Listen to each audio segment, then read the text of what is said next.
ఏముంది మీ డబ్బాలో? ఉప్మా అండి. తినండి, మీరే తినండి, ఎవరికి పెట్టదు. మీరు మటుకే తినండి.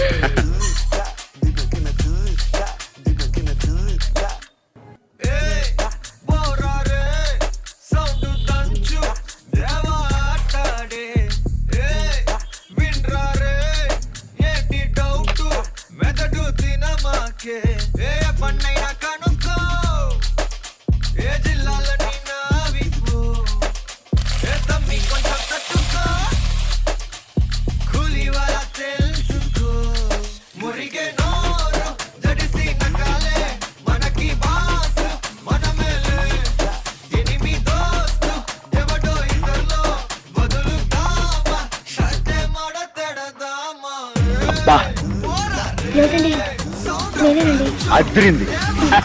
థ్యాంక్స్ అండి. మీకు రాబోయే మొగుడు ఎవడో